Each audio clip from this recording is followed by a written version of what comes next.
Oke teman-teman, untuk tujuan yang terakhir ini adalah hotel besar yang sebelumnya menjadi titik start.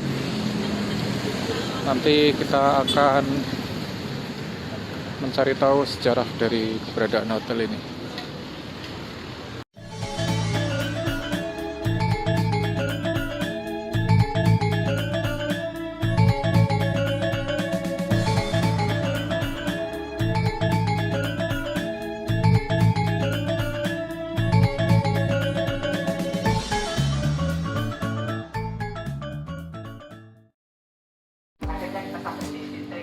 Akhir dari perjalanan jelajah kita, jelajah utama Purwakarta.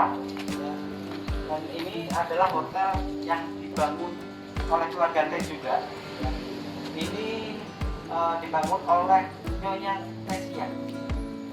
Jadi kalau bukan oleh suaminya tapi oleh istrinya, karena suaminya sebenarnya dulu pernah punya usaha di toko sembada. Ini kan ada toko sembada apa ya namanya? Toko sembada itu sebenarnya usaha aslinya di situ. Kemudian beli tanah di sini dan kemudian dibangun hotel.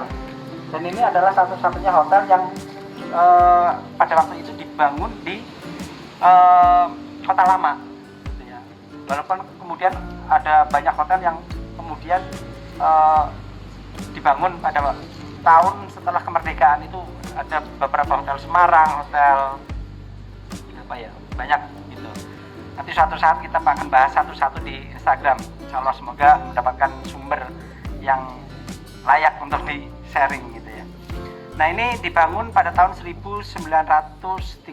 Jadi masa-masa sebenarnya awal-awal Malaysia. Jadi seperti yang tadi pernah saya sampaikan bahwa Indonesia atau Hindia Belanda itu pernah jadi Malaysia, dan kemudian justru bangunan ini dibangun pada masa Malaysia. Jadi Malaysia itu tidak serta-merta orang tidak bisa apa-apa, tapi justru banyak sekali bangunan-bangunan yang dibangun pada masa itu gitu. Walaupun mungkin setelah dibangun ya akhirnya kembang kempis. Nah, salah satunya adalah hotel besar. Di awal-awal juga mereka justru kembang kempis, tapi mereka mendapatkan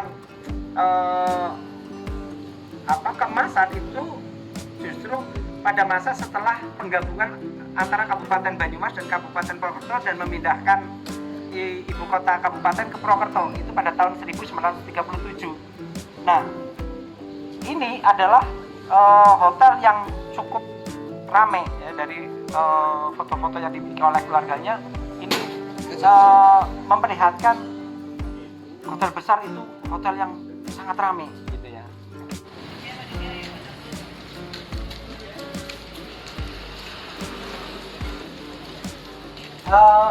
Sebenarnya dulu hotelnya sangat tinggi ya, karena ini ada beberapa kali penimbunan, apalagi jalan raya itu juga terus-terusan mengalami kenaikan. Jadi kemudian ini agar tidak tenggelam ya, oleh air, maka lantai hotel ini yang depan ini dipapri dan ditimbun.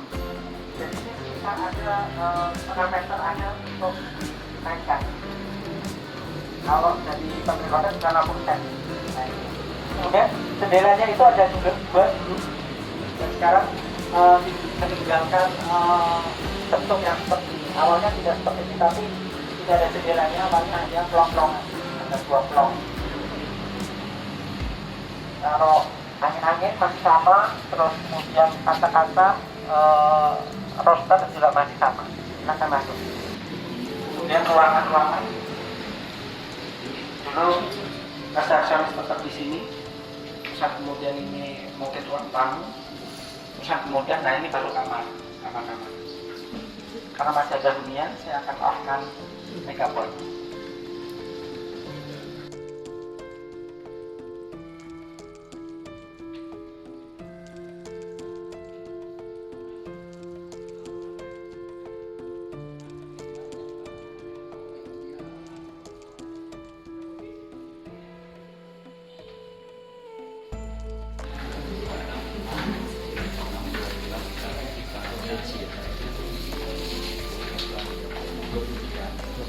Terus kemudian ini lagi ada hunian. Yang ini paling tinggal ini. Tinggal ini. Iya. Sisanya baru cepat. tradisi sebelumnya. baik. Ya. Nah ini hotel dari awal memang dibentuk seperti ini. Jadi ada yang di sini, terus ada yang semi Hotel pertama Mas. semi cottage. Jadi dia menghadap atrium. Nah, usaha dari Margate ini tidak hanya hotel, tapi di samping ini juga dulu jualan kapuk randu. Jadi dulu kan tidak ada dakron, tidak ada bulu angsa gitu ya. Jadi dulu menggunakan kapuk randu. Jadi kalau udah lama dia keras, bantalnya keras, apek.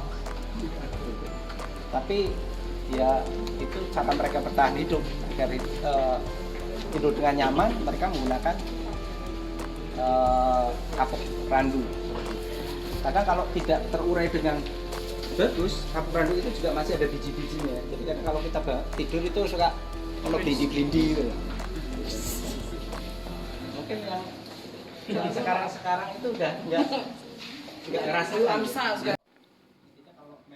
Perkembangan kota Purwokerto diawali dengan tumbuhnya berbagai sektor industri pasca penghapusan sistem tanah paksa yang didukung dengan adanya Undang-Undang Agraria tahun 1890. Kondisi inilah yang mendorong pemerintah Belanda memindahkan kantor-kantor dagang dan pemerintahan dari Karesidenan Banyumas ke Purwokerto. Hotel besar kemudian dibangun pada masa tersebut, tepatnya di tahun 1930. Hotel ini berlokasi di Jalan Jenderal Sudirman nomor 732 yang dulunya bernama Jalan Wagestrat. Lokasi dipilih di tempat ini karena tergolong berada di pusat kota yang berdekatan dengan Pasar Wage sebagai pusat aktivitas ekonomi. Pendirinya adalah Nyonya Tesia dan Tuan Tesia yang dananya diperoleh dari usaha perjualan jamu dan hasil penjualan rumah tinggal atau sekarang toko Mas Sembada. Sebagai salah satu bangunan cagar budaya, pihak pengelola hotel tidak dapat mengubah secara keseluruhan bentuk bangunan hotel, di mana hanya beberapa sudut saja yang dilakukan peremajaan. Tampilan muka bangunan ini masih asli sejak pertama dibangun, hanya saja catnya sudah diperbarui. Menyusuri setiap sudut bangunan hotel besar, setiap tamu akan mendapatkan suasana yang berbeda dibanding dengan hotel-hotel modern pada umumnya. Selain sebagai bangunan cagar budaya, hotel besar tetap mempertahankan konsepnya sebagai hotel keluarga.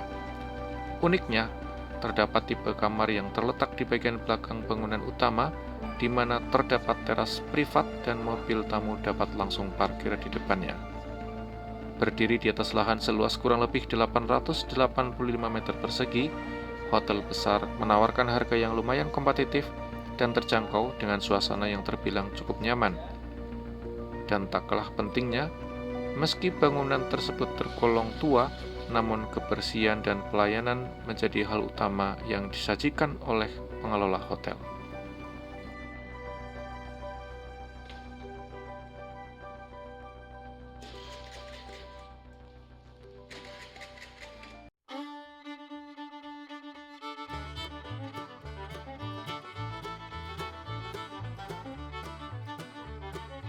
Oke, itu tadi teman-teman kisah perjalanan saya bersama dengan BHC, komunitas sejarah yang ada di Banyumas. Terima kasih sudah menonton video ini sampai selesai.